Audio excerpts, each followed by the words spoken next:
Welcome to video 2 of our 3-part video series in which we talk about all of our major aftermarket upgrades. We're going to provide details of each of the upgrades. We're going to talk about what we like and what we don't like about each of the upgrades. We're going to give you some ideas on what we would do differently because we've owned this boat for about 3.5 years and some of the aftermarket upgrades are 3.5 years old. And then also we're going to provide a cost benefit ranking of each of the aftermarket upgrades. One ranking by Jim and one ranking by me. So you can kind of get a feel for what we think are the most important upgrades that we made on our boat. If you haven't seen video 1 yet, I'm putting a link above, so make sure to check that out. And we're starting today with the freezer unit. I'm going to head down to the master suite hull and show you our freezer unit. Under this floorboard. There we go, our freezer unit. So in choosing a freezer unit, one of our considerations was that we wanted it out of the way. Our plan was not to use it all the time, but rather to come down here every 3 or 4 weeks, pull some stuff out of the freezer and move it up to the freezer unit in the salon area. So it did not need to be easy to access. We also knew that we didn't want to use up other storage space to put in a freezer unit in its place. Additionally, we knew that we wanted it to work off DC power. We have plenty of solar banks, so we knew we could run it off of DC power and it would be easier than inverting it to AC power. So we knew it had to be DC power based. And lastly, we needed to find a way to stabilize it. It needed to be stable while we were underway and not move around very much. So we had seen that another couple had actually put a freezer unit down into the hull area in their master suite, and we wanted to take advantage of this space as well. So the issue was finding a freezer that fit perfectly into the space. We not only had to put it into this space, but we also have to be able to remove the top in order to access the food in it. So there were 2 considerations for the unit that we chose. So after a lot of searching, Jim was finally able to find what he thought was the perfect unit for our freezer. It is a Costway 70-quart freezer.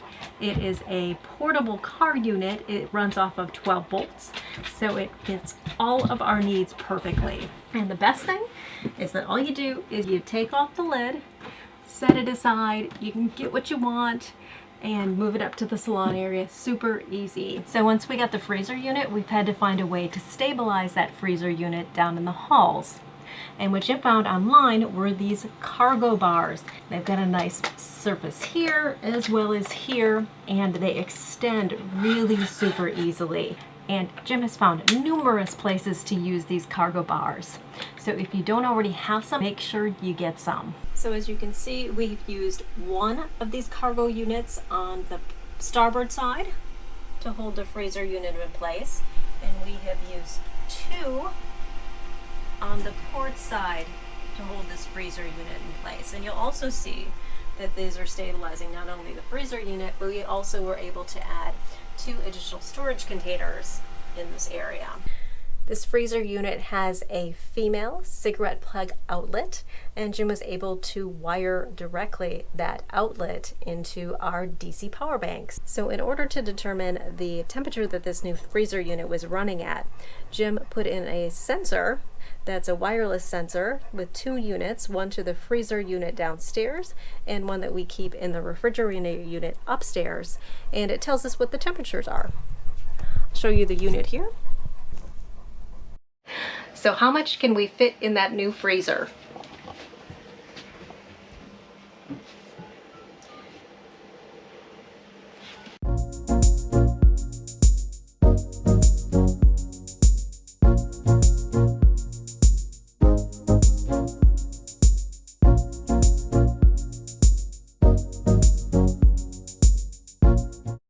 So this is what it looks like when it's fully packed.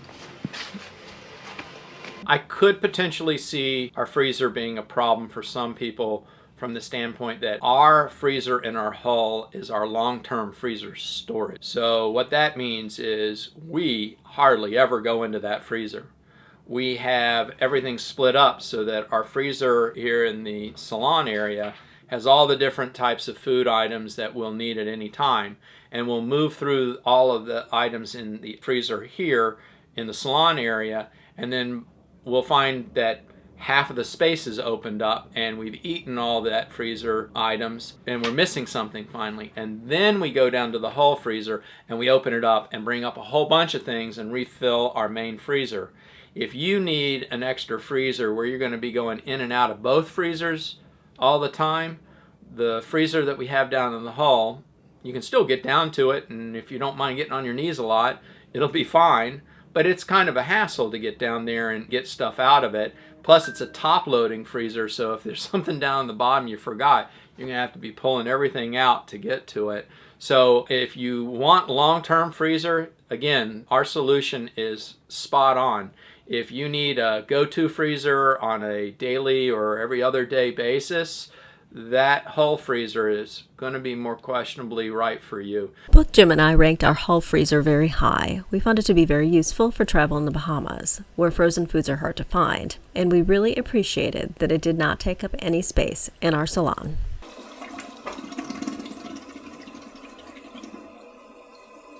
The freshwater flush was one of the upgrades that we got immediately after handover. And Just Catamarans put this in for us. And they also included this nice switch plate. So I'm going to explain to you how the switch plate works first. At the top, you can either use this toggle switch to go to saltwater or go to freshwater. Below that, there's a button here, and this actually works the macerator and fills the bowl. The switch under here either allows you to fill the bowl or allows you to empty the bowl, and these do not include working of the macerator. Let's go back up to here and I'll explain basically what they put in to make this work. So what they added to our freshwater system, and that's a pressurized system, is a T connector and an inline assembly that went over to another T connector that was connected from the saltwater to the tubing that goes into the toilet. So starting over at the T connector that's connected to the freshwater, the first thing that you're going to find is the solenoid. When you hit freshwater, the solenoid opens the valve and that allows freshwater to come in. If you turn it to salt, it closes the valve and keeps freshwater from going into the system. What this also does, if you toggle this over to fresh, is it also turns off the pump to the seawater. And if you turn it to salt, it turns the pump on. So if you're fresh, the saltwater pump isn't going to be working, and also it's going to stop the saltwater from coming into the system. After the solenoid, you're going to have a check valve or a backflow preventer. No saltwater or any other water can get into the system because the backflow preventer only goes one way. And then after the one-way valve, check valve or backflow preventer, you have another T connector which connects into this new freshwater flow from the saltwater to toilet tubing. So that's a very basic explanation of how your freshwater plumbing works. So why should you do freshwater flush versus saltwater flush anyway? So there are two main reasons. The first being scale and the second being odor. So let's talk about scale first. So I've done quite a bit of research on scale, and there isn't a lot of research that's done, and that has been done is done on regular flush toilets versus marine toilets, but it should be the same whether it's a marine toilet or it's a land-based toilet. So let's take a look at the components that are in scale. 65% of the scale is composed of salts. Firstly, we have calcium carbonate, so calcium ions and carbonate ions. Then we have calcium phosphate, calcium ions, and phosphate ions. Then we have struvite, which has ammonia ions, magnesium ions, and phosphate ions. And finally, we have uric acid. And the other 35 is organic-based solids, the most typical being proteins. So where are these salts coming from? So let's take a look at the composition of seawater versus the composition of tap water.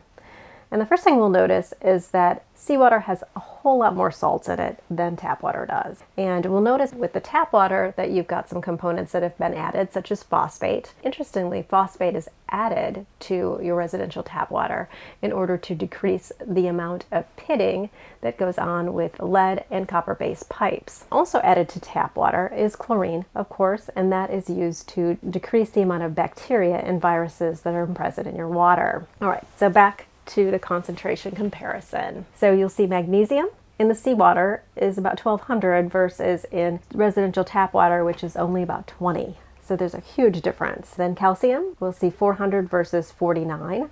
Bicarb, we'll see is a little bit higher, 107 versus 140, and phosphates being 13 versus 12. So one of the important things about the concentration of salts in water is that you need the right environmental conditions. Usually you need heat, and you also need the right pH in order for these salts to combine and then precipitate out of your water. So what the research has shown is that your primary reason for salt precipitation is actually due to urease.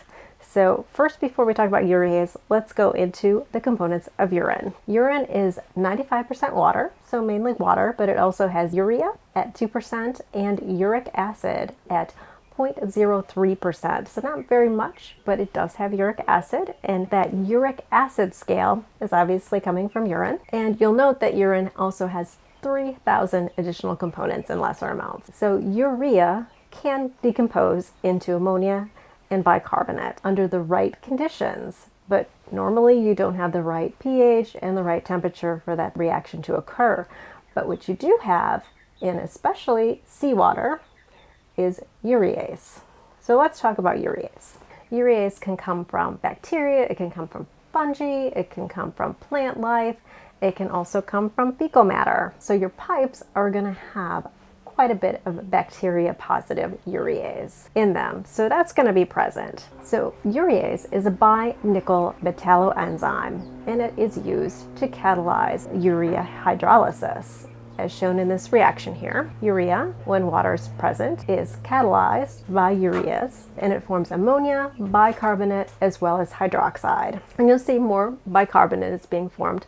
But the key thing that's happening here is that ammonia, the bicarbonate, as well as the hydroxide are increasing the pH of your water system, which means that any of these other salt ions that are present are more likely to react with each other and precipitate out of the water system. So this is what they believe is the main cause of your scale, is this urea hydrolysis reaction. So if you have a lot of salts, particularly calcium and magnesium salts, as well as bacteria that is urease positive, you're definitely going to have a lot more scale. So let's talk about that second component, which is odor. Where's the odor coming from? So whenever you have a system that has a lot of organic material in it, such as plants or animals or fish or any of these items, you're going to have decomposition of that organic matter. And when that organic matter decomposes, it produces hydrogen sulfide, and that produces that rotten egg smell. So if you want to reduce scale and odor, what you're going to want to use is a water maker, because water makers use reverse osmosis. And reverse osmosis takes out about 95% to 99% of all salts, as well as bacteria and viruses. So what you're going to be having going into your water system is going to be very clean, very low salt content, very low bacterial content, very low content of anything that could potentially react with the urine and fecal matter in your system. So what you're going to have is you're going to have less scale and you're going to have less odor. And if you don't want to use your water maker to generate water, you can use residential tap water, because you've seen that has a lot lower quantities of salts as well as bacteria. So we have a dirty little secret. And that dirty little secret is that we do not throw our toilet paper in our marine toilet. Instead, we put it in the trash can, which a lot of boaters do, and then throw out the trash every couple days as soon as possible. The reason that we do not use toilet paper, even marine grade toilet paper, is it tends to clog up your whole systems. The holding tank, the pipes, all of it can get clogged up. So we don't want to deal with that mess at all. So we just totally forego the idea of putting any sort of tissue or toilet paper down into our marine toilets. So because of this, one thing that we've been thinking of doing is getting a bidet system. And we've been thinking of two possible bidet systems. One is an actual toilet that includes the bidet feature, and the other, which we've been more interested in, is actually a bidet seat, which is this toilet seat that includes a function for the bidet. And that's obviously a lot less expensive option, and from what I've heard, they work quite well. So that's definitely something that we've been considering doing as an upgrade. So I'd also like to leave you now with a cautionary tale. We had a fellow sailor who told us about putting in a factory option of just freshwater flush. No salt freshwater option, which is what we have. And you can actually buy just freshwater flush marine toilets. What I'm going to tell you is do not, let me repeat that, do not get just a freshwater flush system. And the reason why is based on that cruiser. That cruiser actually had his generator go out, and his water maker is a generator powered water maker. So he was not able to generate any water for a good 2-3 weeks until he got his generator fixed. Since he did not have an option of changing from fresh to salt, he not only had to have water for his daily usage, he also had to get enough water for flushing the toilets. So make sure that you get a dual option, fresh and saltwater flush. Both Jim and I placed the freshwater flush in the middle of our rankings. It was especially useful in the Chesapeake, where the water can be very dark, and I particularly liked the decrease in odors and scale while using freshwater flush in the Bahamas. The Helm enclosure is a really large necessity. I see boats that don't have it. A lot of them are charter vessels. Boy, if you have your own vessel, you need to have a really nice Helm enclosure. What is a Helm enclosure good for? Number one is it cuts down on the wind while you're underway. Being able to be up here in a little bit of a cocoon, we can hear each other, you can enjoy your sail. The idea of a Helm enclosure is obviously very important when it comes to driving rain and under rough conditions. We've had numerous large waves hit our vessel and they come crashing over, and then there's a big wall of water that kind of shoots up and sprays all over, and the Helm enclosure keeps all that salt water out.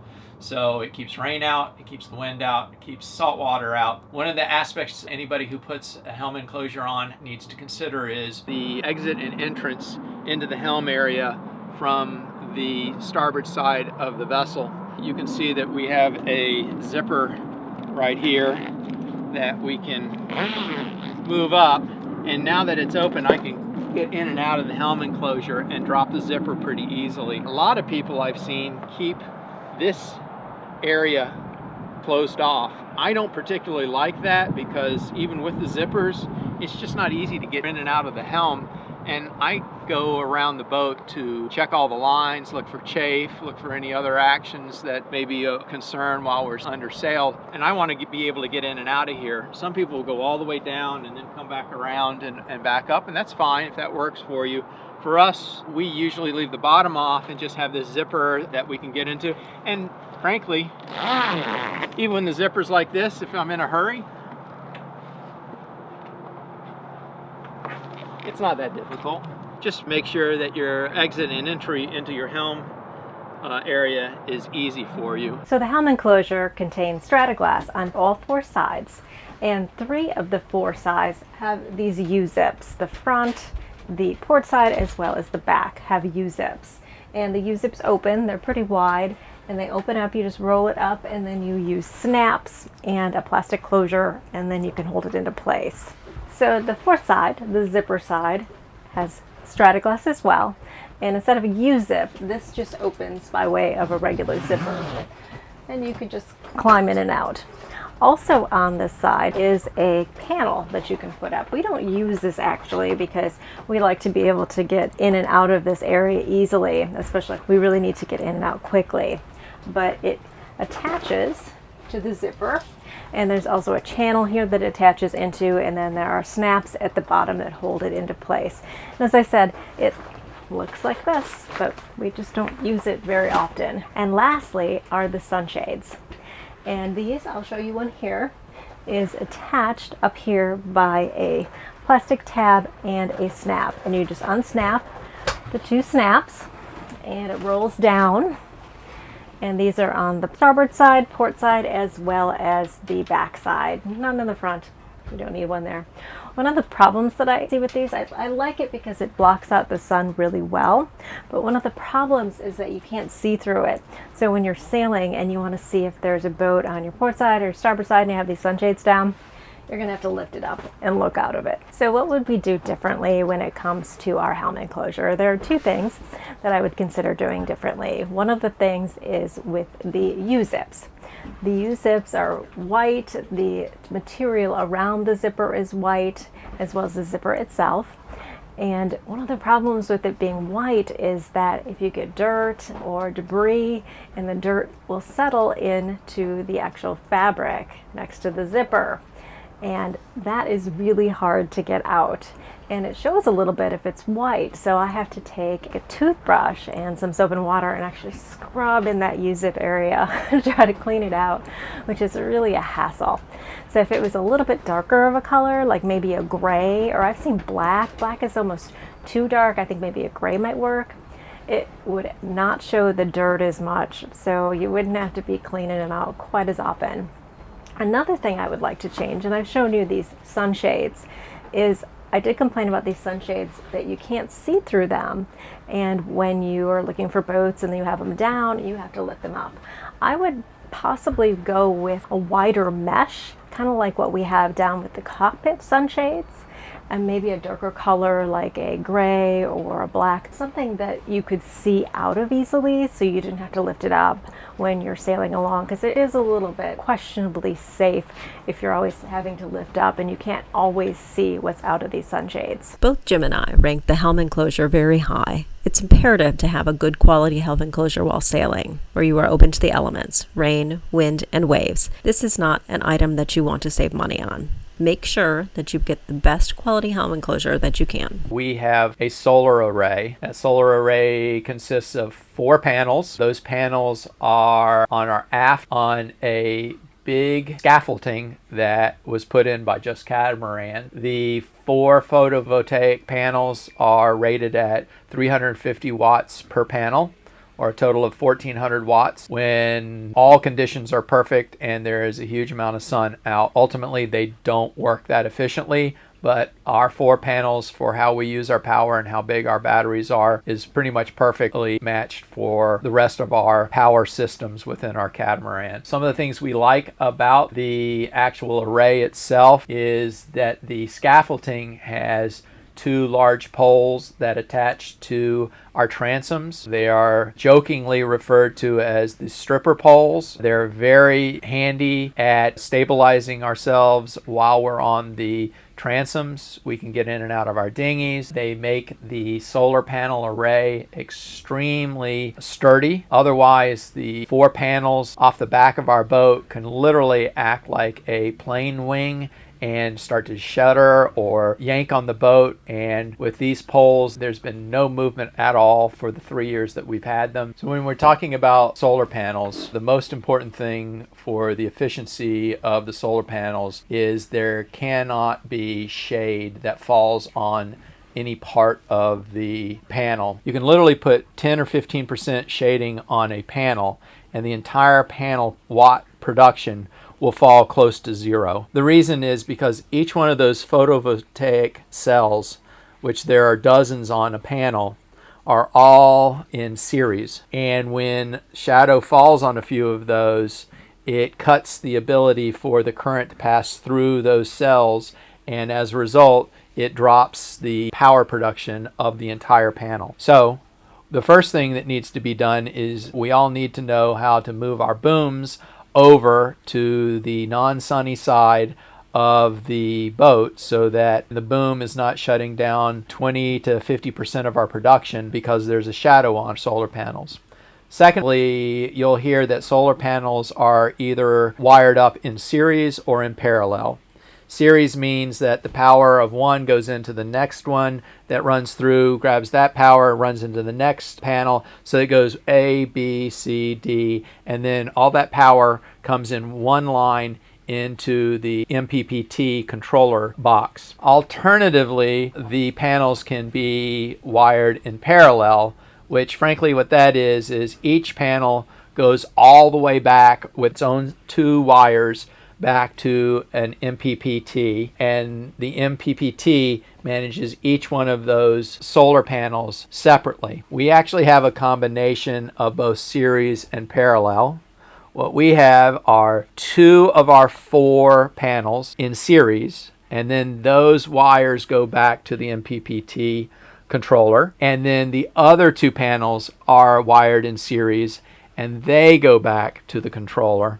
as I understand it. I didn't put them in. So now that we've talked about the solar power array, the next part of the power production system is the MPPT controller. What the MPPT controller does is it takes the voltage and amps, the raw energy that comes off of the solar panel, and it cleans it up and makes it into a voltage that meets the rest of our battery management system. So imagine the solar array is producing power at whatever ability it can for how much sun is hitting it, but it fluctuates a lot, and what needs to happen is that power that comes off of the solar array needs to match the same voltage as the batteries are operating at. And only when the voltage of the batteries and the voltage of the power that's coming off the solar array, when they match, can that power then be put into the batteries. And that is in essence what the controller does. It converts the raw voltage and amperage off of the solar array, and it puts it in the context that the battery management system, which is the next segment of the power system that manages the power that comes in and out of the batteries. And the power that comes in and out of the batteries is only allowed when the voltage is the right level by the battery management system. So the easiest way to see exactly what the controller is doing is to look at the app that shows the data from the controller. And basically, with 6 data points, you can see exactly what the controller does. The first 3 pieces of information on this screen has to do with the power that the controller is getting from the solar array. The solar array is delivering 159 watts. You can see that the gauge only shows a small amount being made right now, and that's because the sun is low in the sky, it's near the end of the day, and the solar array is not making as much power as it would make when the sun is high in the sky and very bright out, but we can still use that. The controller array is also stating that the raw power that's coming from the solar array is being delivered at 66.6 volts at 2.4 amps per hour, and that's great. That's the raw power. But what the controller then does is it's listening to the battery management system, and the battery management system says, for our batteries to work, we need to be operating at the next line, 13.2 volts. So what the controller then does is take the raw voltage of 66 volts and converts it to the 13.24 volts, and the resulting amps or current that the controller makes after making that conversion is now 11.7 amps. So as you drop the voltage, you create more amps. And so this 11.7 amps is now being sent from the controller to the battery management system that will use that current along with a number of other pluses and minuses of power that's going on in the battery management system. But that in essence is what the controller does. It takes the raw power, it converts it to the profile that the battery management system needs, and it delivers that current at the correct voltage that is being produced by the solar panels to the battery management system. So now that we've finished what the controller is doing, let's see what the battery management system is collecting at almost the exact same moment that we took the screen print for the controller. So looking at the screen print for the battery management system, we can see at the top that the batteries are 92% full right now. So they're almost 100% full. It's later in the day. We're making a little bit more power, but we've been using a lot of power making water and running a number of other electronics today, so we haven't quite topped off our batteries before the end of the day. The voltage, as I said just a few moments ago, the voltage that the controller had to hand off the power it was making with the solar array, it needed to be 13.24. By the time I took a screen print of the battery management system, it had adjusted just a little bit. It's at 13.26, practically the same. But the battery management system is now operating at 13.26, meaning the batteries that are both delivering power to our water maker and to our refrigeration and is accepting power that's being produced by the solar array, it's all operating at 13.24, 13.26 volts. You see current at a negative 24.9 amps. What that is saying is we have 11 amps coming from the controller at that moment, and we have a load, meaning our refrigeration and our water maker and any other devices that are using electricity right now is using the 11 amps and 24, almost 25 amps from the batteries. So right now we're operating at a deficit with our battery management system because we're using more power than we're producing with our solar panels. So that's why it's negative 24. So we're actually draining our batteries slightly right now. Even though we're making power with the solar array, it's not enough at this point late in the day to offset all the demand that we have on our boat. And that's what this battery management software is saying. It's also saying that the total watts being burned at this very moment is 331 watts. And then the consumed amp hours is showing how much of a deficit we've already drained from the batteries. If they were at full, we have used close to 80 amp hours. Our batteries can deliver theoretically up to 900 amp hours in absolute total. Also, what it shows is at this current rate, at this very moment, our battery banks can run for over a day and 1 hour before they go to a level that is concerning. Even though it says we have 1 day's worth of power in our batteries, it's always a moving target because the amount of power that we're producing throughout the day changes, and also the amount of power that we consume changes throughout the day. So we've talked about power off the solar array going through our controller that cleans that power up and makes it usable by the battery management system. And I've alluded to these batteries that we have. We have 900 amp hours worth of lithium battery capacity. With lithium, you can use up to 90% of your battery capacity without any concerns.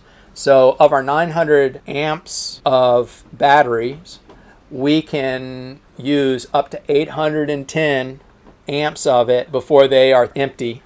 If you go below that 90%, you can harm your batteries. So it's best to think that if you buy lithium, the capacity that you could approach before it gets to empty is 90% of the stated capacity of those batteries. For the most part, we'll use up to 70% of our capacity of our batteries, and we always leave 30% of the batteries full. And that's not because we're really good at managing it. It's more just because how much we use on average and how much we can put in on average and how we manage it day to day. Lithium batteries will stay in that 12.8 to 13.7 voltage range through that full battery all the way down to 90% of the battery. When you get down to the last 10%, the voltage will drop like a rock. And when that happens, it can harm your batteries. Our batteries are stored directly under this seat right here in our aft cockpit. This is a dry locker. There is room for 3 large 300 amp batteries each, adding up to 900. There's enough space so that all the wiring is perfectly organized. You need to make sure that the wiring between each battery is the same length. You need to make sure that it's the right gauge. We're talking 12 volt batteries, so you're talking about very thick wiring because of the low pressure to move energy through the lines. 12 volts is a very low pressure energy, and so in order to move the power through the lines correctly at 12 volts, you need a much thicker cabling. There are vessels that are going to 24 and even 48 volts. And that means you can put a lot more electricity through a smaller line because it's a higher pressure voltage. 24 volts or 48 volts are much higher pressure and allows the power to move through much smaller lines. But for the most part, all equipment is built for 12 volt.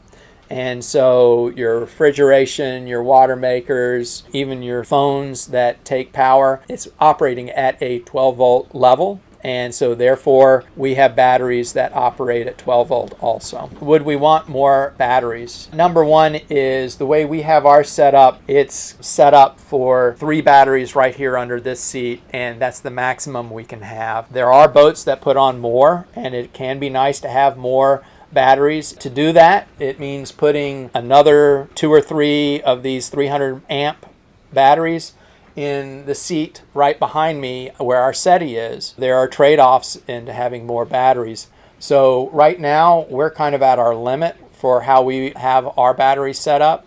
If we wanted to, we could redo part of our current batteries and add some more so that they all work well together. But it would take not just adding a few batteries, it would also require rewiring some of what we already have in order for everything to work properly. As I'm sitting here very relaxed about how well our system works, it's because we leaned on Just Cats to know how the ins and outs of all these different products balance with one another. And that's really the art of understanding the system that you put on your boat. There are a lot of competing factors, and those competing factors are changing throughout the day, throughout the weather patterns, throughout the consistent needs that each of the people on the boat have. So everything we've talked about, from the solar array to the controller to the battery management system, and even the components that I've talked about that use electricity, I've only been talking about DC, direct current, at 12 volts. 12 volt needs in production of electricity and 12 volt needs with regard to the demand of electricity. However, all the power in our homes are operating not on DC current, but are operating on alternating current. So when you have your appliances that you bring onto your boat that you plug into a regular outlet, such as a microwave, that's an alternating current demand, which is not the DC demand. It's a total different system. In order to make the leap between the DC batteries that we have and the need for our microwave to turn on at AC, you have another piece of equipment called an inverter. And the inverter basically takes DC power and creates alternating current AC power for the microwaves out there. The inverter also works in reverse and can take the power that our generator makes, because our generator makes a lot of power when we need it. It produces it at an alternating current, and that alternating current then goes and helps run our washing machine, our air conditioners, all from our generator. But what the generator can also do is deliver that alternating current that it's producing to our inverter, and the inverter can then do the opposite, take the AC power and invert it into DC. And when it makes that DC power, it can then go to the battery management system, and our generator can charge our batteries. But for our batteries to take on the power from our generator, you just don't plug one into the other. You literally have to produce the alternating current from the generator. It needs to be delivered to our inverter. The inverter then gets from the battery management system the proper DC voltage, and the inverter takes the alternating current and creates DC power at the right voltage, and then hands that production of power to the battery management system, and then the battery management system will use that power to recharge the batteries, or it will use that power to run our refrigeration or our water maker, which are both using DC current. So with our battery management system, as I said, we did a lot of this aftermarket with Just Catamarans, and it's well balanced. One of the things that we left untouched that came with the boat was our inverter, and we didn't touch that. It was a decision that I didn't quite understand all the components that were going on with the decision at the time for us to leave the original inverter in. It's been 3 years. We still have that inverter, and we've learned its strengths and weaknesses. The thing I would do differently is our inverter and our inverter software and management system is not the same company that our battery management and our MPPT solar controllers are. So we have two different companies that are passing information to one another, but they don't line up perfectly. So something I would have done earlier is I would have taken our inverter out and the management system for our inverter and change it out for Victron so that all of our systems talk together in standard language in a way that all these units were built to speak perfectly. And Victron has done an exceedingly good job of making all their products talk to one another through Bluetooth and hand off all the data components that help you run your batteries, help you run your inverter, help you run how the power is converted between the different units. And right now there are holes in how our inverter communicates with our Victron, and as a result it doesn't always show the correct data. It works fine, and how we utilize our batteries, because we don't run them right to almost empty, we don't have much of a problem. But if we do want to run them to empty, because the data isn't handed off perfectly and the data that we get from the two different companies don't line up correctly, you're kind of playing with fire, because there's a part of our system that runs a little bit off kilter and you're a little blind for. And so to clean that part of our power management system up, it would have been just easier early on to spend the money and get our inverter to the same type of company as all of our other components. We both ranked our solar panel array and lithium battery system as one of our most important upgrades. Unless you want to run your generator a whole lot, it's imperative to have a solar system that is easy and reliable to use. When we were just starting to consider replacing our fixed props with either folding or feathering, and I mentioned it to a very experienced sailor, his response was, well, just to give you a feel of what improvement you'll get,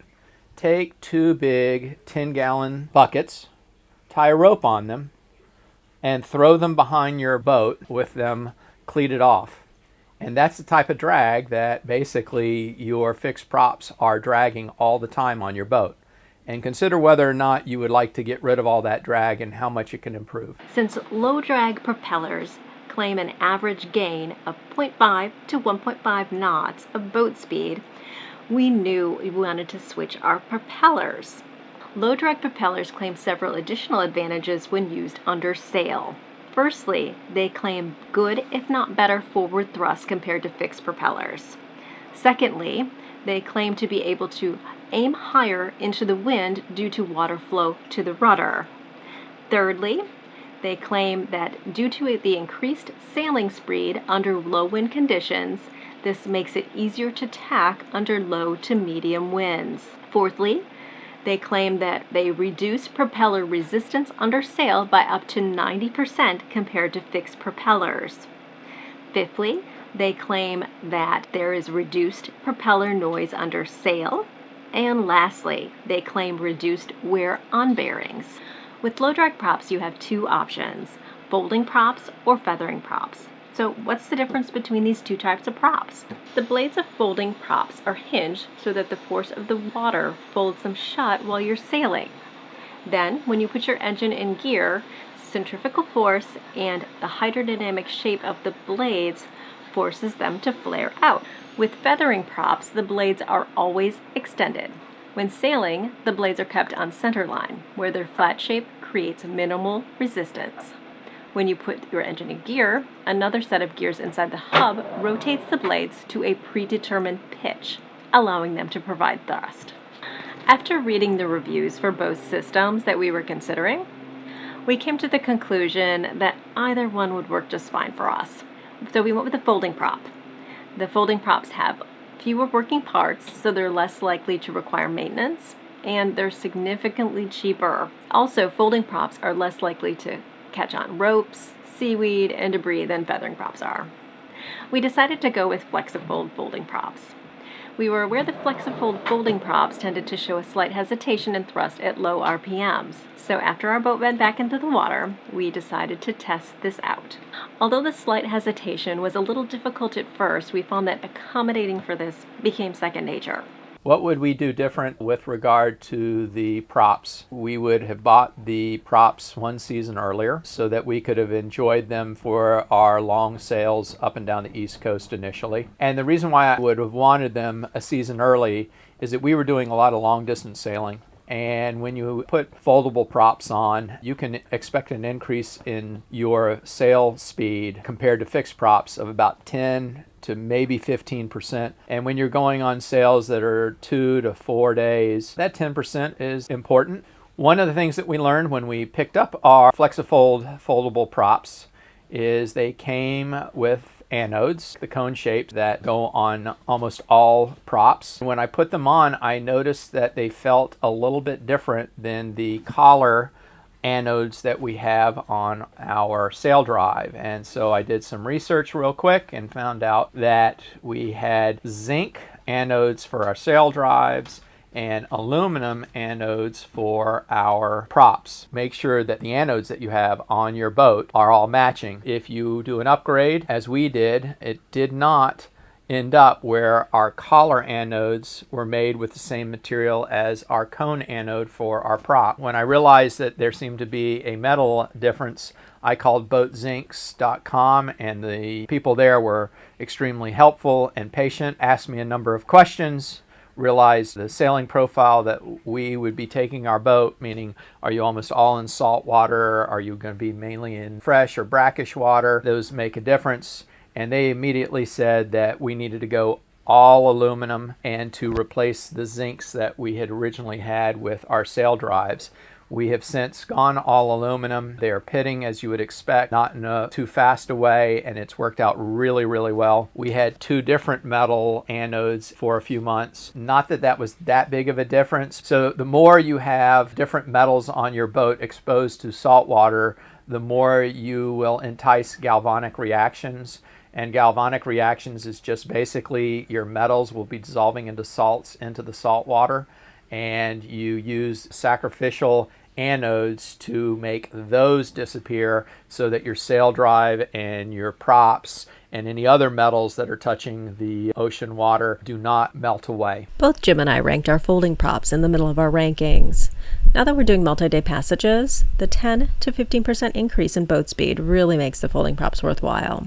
And the maintenance on these props has been very minimal. We put Racor fuel filters on our 2 engines and on our generator, same exact model. They're really nice because you can actually see within the plastic cone the fuel, the filter, and if there's any water settling out from the fuel or if there's any particulates that are resting on the fuel filter, you can see all that, which you couldn't do with the fuel filtering system that came with the boat. You couldn't do any of that. So that's one of the reasons why we put on the Racor. And frankly, also, there are going to be times where you're filling up at marinas that have very old equipment and you're going to get some rust and or water potentially in your fuel. So far, our fuel has been pretty clean, but with the Racors, we feel very confident that we know that we're burning clean, pure fuel. All engines have some type of fuel filtering system to them. Marine engines will have, in many cases, a dedicated fuel filter with a water sensor built in to shut down the engine if it's detecting too much water. And we have something like that on our vessel. However, being able to see the fuel, see if there's any water precipitating out in the bottom of the bowl of the filtration system, and then being able to actually see the filter. Most standard marine engines don't have that type of capability, and that's why the Racors are known for something you want to add to a vessel. We're very happy with the Racor filters and putting them in at the beginning of our sailing adventure. We think that was the right time.